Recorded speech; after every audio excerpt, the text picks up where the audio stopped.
Welcome to IAS hub पर आप लोगों को स्वागत करता हूं। डेट है आज 23 दिसंबर। तो चलिए शुरुआत करते हैं एक आसान सा क्वेश्चन से। तो फर्स्ट क्वेश्चन आप लोगों के सामने है, the traditional sport of Gatka belongs to which of the following state. तो यहाँ पर पूछा गया है घटका कौन सा स्टेट में खेला जाता है। तो इसका सही आंसर होगा पंजाब। तो रिसेंटली खेलो इंडिया यूथ गेम 2021 बहुत न्यूज में आ रहा है। तो यहाँ पर आप देख सकते हैं पीआईबी का एक आर्टिकल है। तो खेलो इंडिया यूथ गेम 2021 शेड्यूल किया गया है हरियाणा में। तो रिसेंटली यूनियन स्पोर्ट्स मिनिस्ट्री के द्वारा 4 स्वदेशी गेम को शामिल कर दिया गया है खेलो इंडिया यूथ गेम 2021 के अंदर। तो कौन कौन सा वो स्वदेशी गेम है, एक है यहाँ पर घटका और एक है कलारीपाटू और एक है थांगता और एक है मालाकांबा। जो घटका है ये क्या है, ये एक मार्शल आर्ट है। तो खेला जाता है पंजाब में। और जो कलारीपाटू है ये भी एक मार्शल आर्ट है, खेला जाता है केरल में। जो थांगता है ये भी एक मार्शल आर्ट है, खेला जाता है मणिपुर में। और जो मालाकांबा है ये पूरे कॉन्टिनेंट में खेला जाता है। नेक्स्ट क्वेश्चन आप लोगों के सामने है नेत्रा के बारे में। तो यहाँ पर पूछा गया है नेत्रा के बारे में कौन सा स्टेटमेंट सही है। तो फर्स्ट स्टेटमेंट है, it tracks only the man made object in the satellite orbit but not the natural objects. Second statement है, it aim to track the missile and attack from foreign nation on India. और third statement यहाँ पर है, it is developed by DRDO. तो इनमें से कौन सा स्टेटमेंट यहाँ पर करेक्ट है। तो आप यहाँ पर देख सकते हैं नेत्रा जो है एक क्या है, ये लॉन्च किया गया था इसरो के द्वारा। और नेत्रा एक अर्ली वार्निंग सिस्टम है। तो जो सैटेलाइट होता है, सैटेलाइट के चारों पास जो ऑर्बिट होता है, ऑर्बिट के आसपास जब डेब्रिस या फिर हैजार्ड आ जाएगा तब नेत्रा के द्वारा वार्निंग दिया जाएगा। और नेत्रा के पास radar, telescope, control centre and data processing unit मौजूद रहता है। तो यहाँ पर तीनों के तीनों जो स्टेटमेंट है यहाँ पर गलत है, डी होगा राइट आंसर। चलिए नेक्स्ट क्वेश्चन की तरफ हम आगे बढ़ते हैं। नेक्स्ट क्वेश्चन यहाँ पर है, in context to golden peacock environment management award consider the following statement. तो यहाँ पर पूछा गया है golden peacock environment management award के बारे में कौन सा स्टेटमेंट सही है। तो फर्स्ट स्टेटमेंट है, the award encourages the corporate to enhance their environmental performance. Second statement है, it was instituted by the ministry of new and renewable energy. और थर्ड स्टेटमेंट है, SAIL has baked the 2020 golden peacock environment management award. तो इनमें से कौन सा statement सही है। तो नेक्स्ट यहाँ पर देखिए, जो golden peacock environment management award है ये दिया जाता है वर्ल्ड एनवायरमेंट फाउंडेशन के द्वारा। तो शुरुआत किया गया था 1998 में। तो मेन मकसद क्या है, मेन मकसद है इनकरेज करना जो कॉर्पोरेट है उनको to enhance their environmental performances. और 2020 में जो golden peacock environment management award है इससे नवाजा गया है सेल को, steel authority of India limited को। तो यहाँ पर आप देख सकते हैं जो सेकंड स्टेटमेंट है यहाँ पर गलत है, जो फर्स्ट और जो थर्ड स्टेटमेंट है ये बिल्कुल सही है।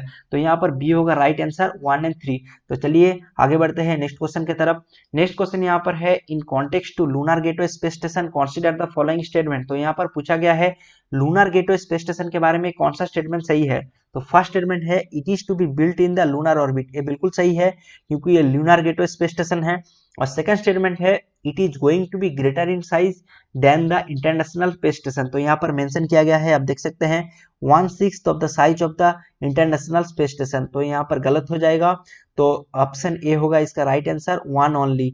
और जो लूनर गेटवे स्पेस स्टेशन है ये एक ज्वाइंट वेंचर है between NASA and Canadian space agency. Next question आप लोगों के सामने है, in context to human freedom index 2020 consider the following statement. तो यहाँ पर पूछा गया है ह्यूमन फ्रीडम इंडेक्स 2020 के बारे में कौन सा स्टेटमेंट सही है। तो फर्स्ट स्टेटमेंट है, it is jointly publish by Cato Institute America and Fraser Institute Canada. Next statement है, New Zealand was rank first in the index. तो फर्स्ट स्टेटमेंट यहाँ पर सही है। और कौन कौन सा आधार के बेसिस में ये जो इंडेक्स है ये दिया जाता है। तो यहाँ पर आप देख सकते हैं civil and economic indicator of freedom के आधार पे ये जो इंडेक्स है ये दिया जाता है। तो न्यूजीलैंड इस साल फर्स्ट रैंक मिला है न्यूजीलैंड को, ठीक है। तो यहाँ पर ऑप्शन सी जो है ये करेक्ट हो जाएगा, बोथ 1 और 2 होगा। नेक्स्ट क्वेश्चन आप लोगों के सामने है, in context to cyber crime prevention against women and children, short में कहा जाता है CCPWC scheme, consider the following statement. तो कौन सा स्टेटमेंट यहाँ पर करेक्ट है। फर्स्ट स्टेटमेंट है, it is a central sponsor scheme को funded by ministry of home affairs, बिल्कुल सही है। नेक्स्ट स्टेटमेंट है, it is launched by Jharkhand government, ये भी बिल्कुल सही है। तो ऑप्शन सी होगा इसका राइट आंसर, बोथ 1 और 2। तो यहाँ पर आप देख सकते हैं इसका मेन मकसद क्या है। इसका मेन मकसद है जो वुमेन और चिल्ड्रन है इनको जो ग्रोइंग साइबर क्राइम से इनसे प्रोटेक्ट करना है, जो इस स्कीम का मेन मकसद। नेक्स्ट क्वेश्चन आप लोगों के सामने है, consider the following statement regarding national hydrology project. तो यहाँ पर पूछा गया है नेशनल हाइड्रोलॉजी प्रोजेक्ट के बारे में कौन सा स्टेटमेंट सही है। तो फर्स्ट स्टेटमेंट है it is a central sector scheme. Next statement है the project is being supported by World Bank. और थर्ड स्टेटमेंट है it is its aim to improve reliability and accessibility of water resources information. तो यहाँ पर आप देख सकते हैं जो नेशनल हाइड्रोलॉजी प्रोजेक्ट है ये शुरुआत किया गया था 2016 में। ये एक सेंट्रल सेक्टर स्कीम है। तो इस प्रोजेक्ट के तहत एलोकेट किया गया था 3680 करोड़। और इस स्कीम का मेन मकसद क्या है, इस स्कीम का मेन मकसद है reliability and accessibility of water resources information to strengthen the capacity of targeted water resources management instruction in India. और ये एक वर्ल्ड बैंक फंडेड प्रोजेक्ट है। ठीक है, तो यहाँ पर तीनों के तीनों जो स्टेटमेंट है यहाँ पर करेक्ट है। ऑप्शन डी होगा इसका राइट आंसर 1, 2 एंड 3।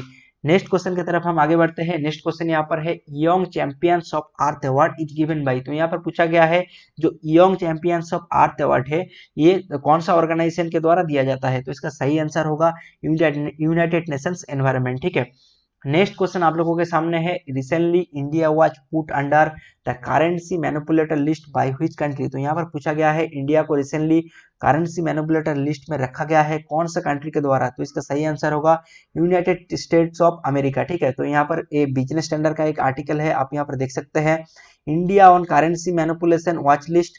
तो बेसिकली जो करेंसी मैनिपुलेशन है ये क्या होता है, तो इंडिया अपना जो रूपी है वो डॉलर के रिस्पेक्ट में अभी क्या कर रहा है, वीकन कर रहा है। ठीक है, तो इससे क्या होगा, इससे इंडिया का जो प्रोडक्ट है ये सस्ता हो जाएगा, तो इससे जो एक्सपोर्ट है हमारा ये बढ़ जाएगा। ठीक है, तो इसलिए अमेरिका, इंडिया, थाईलैंड और ताइवान को अभी जो यूएस ट्रेजरी है ये क्या कर रहा है, ये अभी करेंसी मैनिपुलेशन लिस्ट के अंदर डाल रहा है। ठीक है, और जो स्विट्जरलैंड और वियतनाम है इसको डोनाल्ड ट्रम्प एडमिनिस्ट्रेशन ने अभी लेवल कर दिया है। ठीक है, नेक्स्ट क्वेश्चन आप लोगों के सामने है great Himalayan national park is located in which of the following state और यूटी।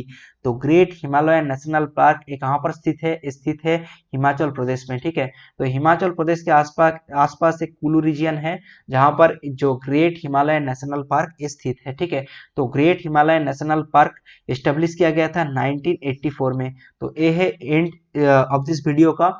तो खुश रहिए, पढ़ते रहिए।